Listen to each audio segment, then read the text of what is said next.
Good morning, everybody. Happy Monday. It is the 19th of June.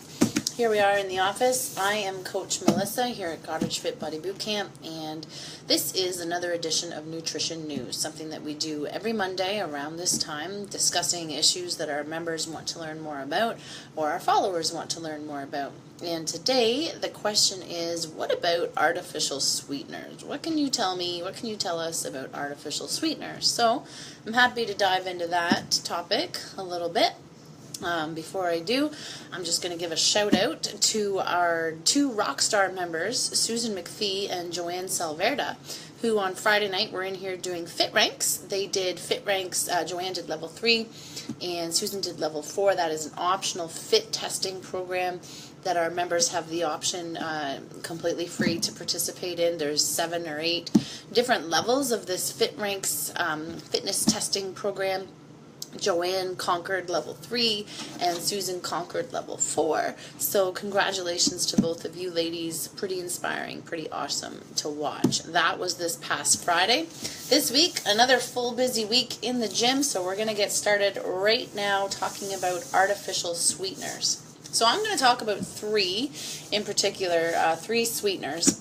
I'm going to talk about Splenda, I'm going to talk about aspartame, and I'm also going to talk about stevia as well, which I know is more of a natural sweetener, but it is an added sweetener. So I'm going to talk about those 3. If you have any questions or if there's anything else that you would like me to discuss on future Mondays, then feel free to let me know.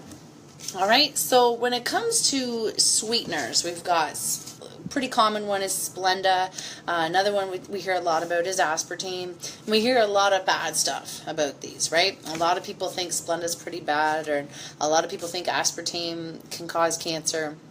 A lot of people think that stevia, more of an all-natural sweetener, is a better option to these artificial sweeteners. So we're going to dive into that a little bit and discuss the facts based around these. And then, as always, you guys will be more educated to make your own decisions, okay? So where should we begin? Splenda, Equal, another sweetener, those are more produced in a lab, okay? Those are laboratory produced, whereas stevia is more natural. It's green, it's a harmless looking plant in its natural state. Just because a couple are produced in a lab and the other is more natural doesn't necessarily mean that one is awesome and the other are evil. If we think about, things that are all natural, hallucinogenic mushrooms are all natural. Poison ivy, poison oak, all natural, doesn't mean that they're awesome for you.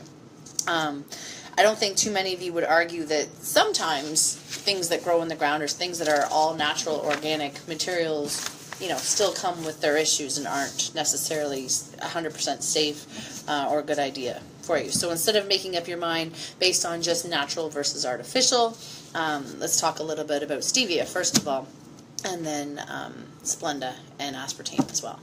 So stevia can grow actually out in the wild to be about 3 feet tall. It's actually been used as a sweetener since the year 1600, and it's gained popularity in recent years. Here's a few facts about it. It's about 250 to 300 times sweeter than sugar is. It's safe to cook with. It's produced, so steviosides are produced in the stevia leaves, which is what makes it sweet. Stevia has no calories, really, non-caloric, so a lot of people think this is a great option for them. And it doesn't promote cavities like sugar does. So far, so good. Stevia leaves are processed once they're harvested using water and alcohol. Next, they're subjected to enzymatic catalysis. You can tell I'm reading this. I did some research. And that's how we get stevia extract. Those extracts are then sold as commercial sweetening agents. This has been happening, going on for more than 30 years in places like Japan and Brazil. And in low to moderate doses, stevia probably isn't going to really cause any health problems. So consider your overall stevia use, okay? If it's moderate, you're probably fine. However, just like with any other sweetener, problems can develop at higher doses. So if you're using this in everything all of the time, it's still quite sweet, and yeah, there could still be some problems.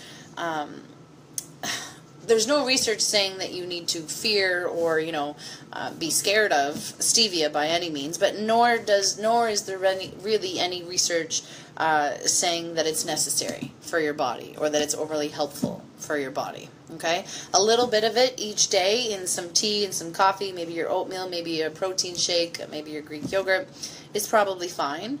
But cooking everything with stevia and having it a staple as part of your diet, probably not necessarily beneficial or helpful to your body. You have to be careful with all sweeteners, even with the natural ones, because overindulgence of these sweetening agents can still lead to fat gain, to blood sugar swings, increased blood sugar swings, and problems with insulin sensitivity. Your best bet is to get control of the sweet tooth. So I know a lot of people depend on stevia as a crutch, as a sweetening agent, thinking that it's better than sugar. And yeah, in many cases it can be, to a point. Okay, it's better to get to the root of the issue, which is the sweet tooth issue, and finding ways to combat that. Keeping your sugar and your sweetener use in check is the best way, okay, to improve your health and your body composition, if that's what your goal is. So we started with stevia because stevia is more of an all-natural sweetening agent. Let's talk about Splenda. Okay, there's been kind of a pattern, maybe over the last few decades, of body-conscious people opting for these artificial sweeteners instead of sugar when they want to satisfy their sweet tooth, because they think these artificial sweeteners are a better option, and Splenda is a pretty common choice. So Splenda is a mixture of sucralose, okay, which is a form of sugar, and fillers, so maltodextrose and dextrose. This is a different type of sugar. It's a disaccharide, which means two sugars, and it's made from sucrose by replacing, it's basically like a chemical reaction thing happening here. So it's like a chemically produced in a laboratory sweetening agent. Okay, sucralose, its base, is about 600 times sweeter than sugar. So keep that in mind. It's a very, very, very sweet agent.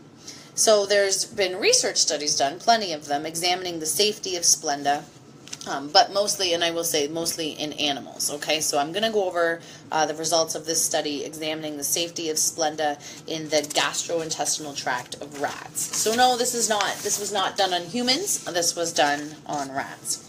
Probably the most interesting thing that they found was that the lowest dose of Splenda that they gave these rats, 100 milligrams per kilogram of body weight a day, the rats had a greater weight gain using this lowest dose than those who didn't use this at all. But the higher doses didn't have greater weight gain. It's not like it was, on a scale like that. It could be because the body's composition by increasing the amounts of certain proteins to help deal with the sucralose. Not sure. There's no difference in food intake between the different rats that were used, but what showed was the rats that had even the lowest dose had greater weight gain. So a little bit can still cause quite a reaction in the body. Okay, so I wanted to tell you about that. The rats had less good bacteria in their gastrointestinal tracts, even with just this 100 milligrams per kilogram of dosage. They had less good bacteria in their gastrointestinal tract, so it was affecting the bacteria in their gut. So there's another kind of strike against using Splenda. Kind of like the conclusion of this study, and I can post this for you if you want to see it in its entirety. It's quite scientific, but the conclusion, the basics that I want you to get from this is relatively low amounts of Splenda can cause weight gain. Okay? Splenda at moderate levels has adverse effects on your gut, on the bacteria levels of your gut, affecting both levels of the flora in your gut flora, and proteins. Changes in your gut bacteria can lead to problems with your immune system and your ability to absorb nutrients. And changes in protein levels as well.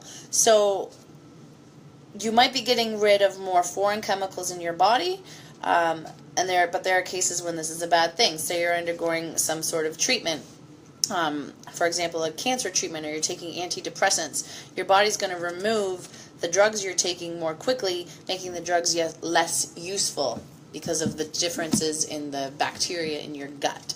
So to make a long story short, Splenda at moderate levels has adverse effects on your gut, affecting both the levels of gut flora and of protein, and relatively low amounts of Splenda can cause weight gain.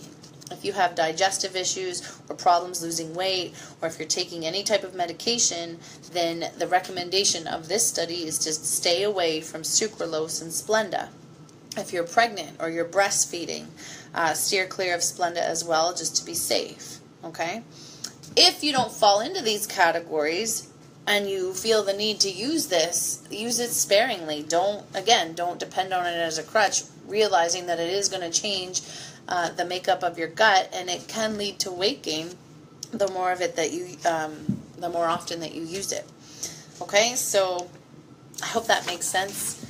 There's really nothing promoting the use of Splenda. Like there's really no research saying this is a good thing or reasons why you should add it into what you're doing as an artificial sweetener for your body.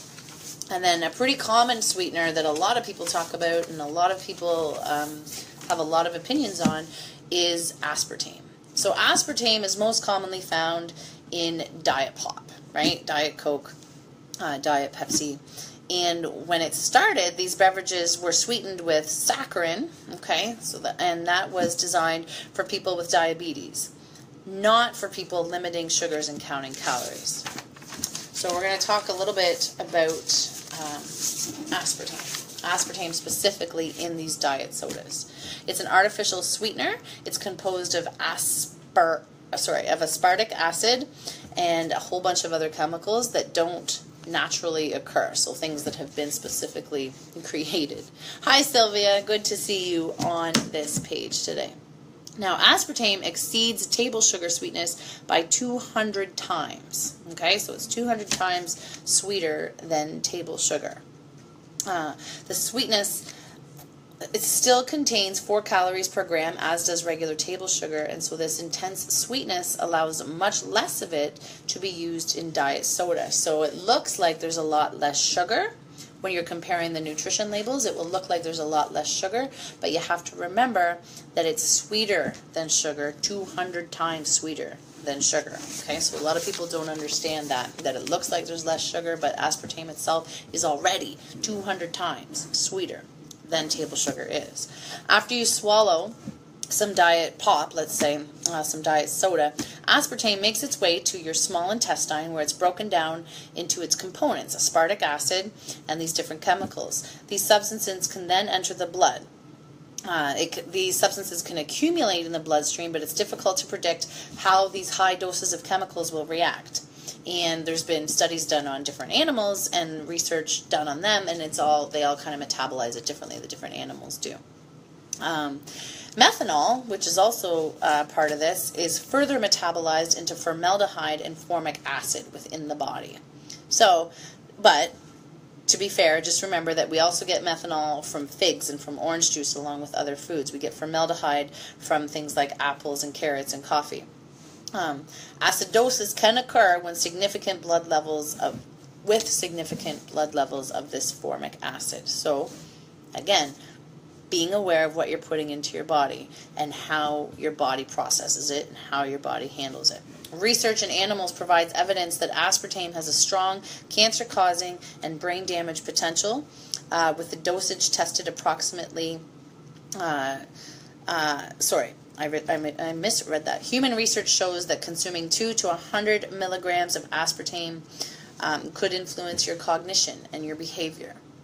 When exposure begins during fetal life, the chances of cancer are enhanced. With this, there was a 98-page review done. This is where I'm getting this information. There was a 98-page review done about aspartame in the 2007 Critical Review of Toxicology.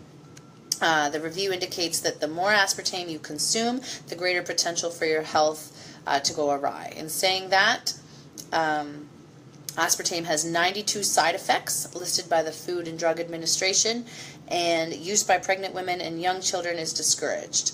So here's the thing. If it's not, first of all, not a lot of research has been done on humans because, you know, who wants to go through a study like that where you could possibly get cancer and you could possibly, you know, gain a lot of weight, and so they and more. So they often do these on animals. And if it's not safe for animals, and if they're already saying it's not safe for a pregnant woman, then maybe it's not safe for everybody else, right? Like maybe we should kind of take that into consideration.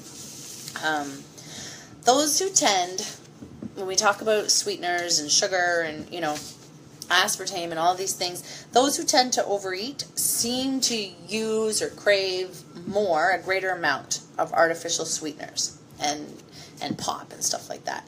This may reflect some ability of the artificial sweeteners to stimulate overeating through enhancing your appetite or disrupting, you know, habits that you may have learned before. We can go through, you can drink a lot of pop before you feel full, right? So you can take in a lot of calories through sugar or through artificial sweeteners and not feel full. And this is how you can overeat. And that's exactly what they're designed to do. They're designed to have you eat when you're not even really hungry and create like this addictive property to them where you're eating long after you're full. And this is how we overeat. The more of this stuff we eat, the more we get addicted to it. We get used to sweet tastes. And then we crave them. It's kind of a vicious cycle. So you have to be pretty careful, even if you're using stevia or something, you know, seemingly natural and seemingly harmless. The more you use it, the more of it you're going to feel like you need to use. And then that's when you can get still too much sugar, too much sweetness that your body doesn't need and can't process very well. So I was asked to talk about artificial sweeteners, the battle of the sweeteners, different sweeteners, the effect that they have on the body. And instead of thinking about how much, you know, a sweetener or a food or pop or a diet pop can harm your health, I'd rather look at it as how much a food or drink can actually improve your health. So when I'm talking about stevia, when I'm talking about Splenda, when I'm talking about aspartame, I'm always looking at, when anybody asks anything about nutrition, how is this going to improve your health? How is this going to help you get closer to your goal? If there's a way that it can, then let's talk about it. If there's a way that it, you know, if it's not going to, if you can't really answer that, then maybe it's not really a good choice, and maybe it's not going to get you closer to your goal. And I'm not saying, you know, that having diet pop and having aspartame is going to be the final blow, you know, to your health. And, you know, send you over the edge. However, I do know that consuming it regularly doesn't do much to improve your health, right? Same with Splenda. Consuming it regularly isn't really doing anything to help you, to improve your health. So that's kind of, from a health perspective, they're probably not the best idea. And that's more the way that I look at it. Does the body know how to handle these concentrated levels of sugar and chemicals that you're putting in? Does the body know how to handle these concentrated levels of artificial sweeteners? It doesn't seem like it. If somebody passes on diet pop, what's the other option? Is there another option? Do you have another option other than just pop or diet pop, for example, when we're talking about aspartame, that may help you get closer to your goals? How does that other choice influence your health and well-being? So if it's going to be, you know, between pop and something else, which option is the better one to help get you towards your health and fitness goals? So that's kind of my take on artificial sweeteners. Those are the three most common ones that we talk about: stevia, sucralose, Splenda, and aspartame. There's a whole conversation we could have just on diet pop, and I'm happy to do that with you, but I think we've basically covered the gist of it here. It's not, you know, maybe consumed every so often, you know, as a treat. No, it's probably not going to send you over the edge, but it's certainly not helping either, right? Like, it's not getting you any closer to where you want to be. So is there another option, and which one is best? When it comes to these artificial sweeteners, they are hundreds of times sweeter than sugar, and consider, are they laboratory produced or are they naturally produced? And just because they're naturally produced doesn't necessarily mean, that you're free and clear and, permitted to have as much of it as you want, because it's still a form of sugar. Keep that in mind. That's what we're talking about for today, all about the battle of the different types of sweeteners. If you have something specific that you would like me to discuss, feel free to post it below. Otherwise, I am getting ready to coach our next session in here at 12:15, and I will be back next Monday with another topic. Stay tuned to see what that is. Have a great Monday, everybody. See you next week.